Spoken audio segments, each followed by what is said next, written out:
Okay. Someone sent me a video to a digital sensor cleaning product, and immediately when I saw what it was, I knew what it was made out of, and I knew that it was very harmful for your camera. I didn't know whether to laugh or cry that somebody would be that stupid. Someone asked me a question, and of course it's an innocent question. They gave me a link to the video for this thing, and I knew immediately what it was. It looks like a lollipop that you give a kid, except the lollipop is square.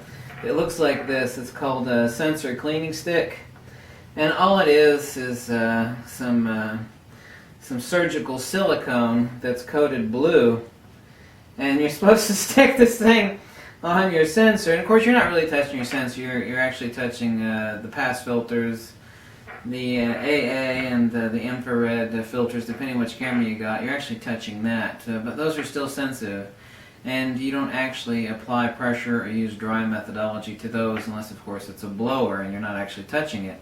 But I knew immediately before before I looked this product up. See, I was born with a sixth sense. I don't think I was born with it. Maybe I was. I don't know if I was born with it or not, but my dad used to work for IBM, and he'd bring home junk from the trash bins, like, broken typewriters and crap, and I'd take them apart and, see if I could build a good one. I was always taking stuff apart, and I found out over the years, it's like someone finds out that they've got this gift that nobody else apparently has, and one of my gifts is that I can immediately spot when I see something new, like it's a design flaw. That part of this item is a design flaw. That's a design flaw. If you do this with that product, even before using it, just looking at it, I can tell, what it's going to do, how it's designed wrong. And I've always had that ability. I mean, when I worked at the gun store and Glock changed their recoil springs, so this is a huge design flaw. People are going to have serious issues, and they did. And I've noticed that about countless of other products, that it would come out and people had not really tested it yet, and I'd look at it or I'd handle one, it's like, that's a design flaw. As soon as people start using this, they're going to have issues. But companies should be paying me a fortune to beta test their products, because I can spot design, before even rolling the product out. Anyway, when I immediately saw this product that someone gave me a link to, and I'll post the video below, and like F-Stoppers, and there's like 3 or 4 people there posting this product. I knew it sounds like, I sure as hell, everybody else out there doesn't have the gift. So somebody's buying this for their camera, and they're damaging or destroying their camera. So I immediately said to myself, someone's destroying their camera with this piece of crap. And so I went looking for reviews, and I found them really quickly. One guy says he used this on his Nikon T4S. He said when he lifted it up, it ripped up part of his infrared pass coating, and he had to get a $1,500 service call. They replaced the whole sensor assembly, and they have to, most of it's labor. I mean, there's a lot of labor in taking a Pro Nikon DSLR apart. But this thing is just nothing other than a super sticky piece of surgical grade silicone. Okay, and the way you clean it after you're sitting there going, and it's like taking a piece of tape and lifting the lint off of your shirt. That's what it's basically doing. And it's leaving, I knew also, before looking at the reviews for this piece of crap, that I knew immediately what it would do is it would leave like square marks, like squeegee marks. Like if you were to take a piece of sticky tape and go, it'd leave like a ring around where the tape was, and this is what was being left on people's sensors. And you're also pressing that grit into either the filter or the glass that's covering into your sensor, excuse me. And you're scratching it, you're damaging it, and it's just really stupid. And the way you clean this thing is they include like sticky flypaper stuff, and you press this against that and go, and it's supposed to remove the dust you lifted up off of your sensor onto these sticky pads. So after you remove the dust off your sensor, and undoubtedly it will remove the dust off of your sensor. The only problem is it will damage your sensor, and it will leave these square ring marks where you went.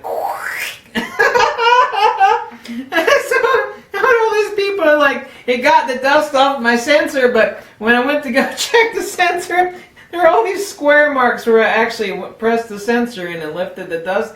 Oh man, You know, it's good to invent stuff, but I wish people that would invent crap like this would check with people like me, because I can immediately spot design. I don't know why I have the sixth sense and why anybody else doesn't have it. I don't know if I was born with it, or if it's because of the fact that I grew up taking crap apart and looking at crap. And, you know, I remember when I was really, really young, and I can't remember which when I was young, I'd be like, yeah, that's a design flaw, it's a design flaw, that should have been redesigned this way. And I can spot crap like that immediately, much better than basically anybody else can. So I had no idea this product even existed. So if you plan on using this, don't, because it's stupid. It will damage your sensor. And at the very least, you'll be grinding crap into the glass that's covering your filter on top of your sensor. And it'll be leaving these nasty, nasty square marks. Unbelievable. I mean, people just... looks like a lollipop, doesn't it? Stuff like that amazes me. I mean, how could somebody... Some people, you know, even grew up with photography. People just can look at something and they just don't realize. They don't like, well, how does this operate? You know, surgical silicone does certain things. When you apply it to something, you peel it off, then it peels stuff back. And you're not supposed to be doing that stuff with your camera. You're just not. It's just not right. Wet method only. I've got several videos on cleaning your sensor. Get the Eclipse system. These PEC pads you don't use for that. Okay. And these sensor swabs are not PEC pads. It's actually a different sort of material. People think that these are PEC pads covering these paddles for cleaning your sensor. They're not. This is a wet method. Okay. This is what all the pros use. This is even what they buy this stuff by the gallons, by the drums, I believe. It's nothing other than I think it's methyl something other. I can't remember what it is. Yeah, methanol solution. But this is what the if you get a sensor cleaning from Nikon or Canon, this is the same crap they use, and they use these same things except they make their own. So that's the only method to use, and I can't believe someone actually makes a product that's that absolutely stupid. It kind of blows my friggin' mind. Catch you later. Bye.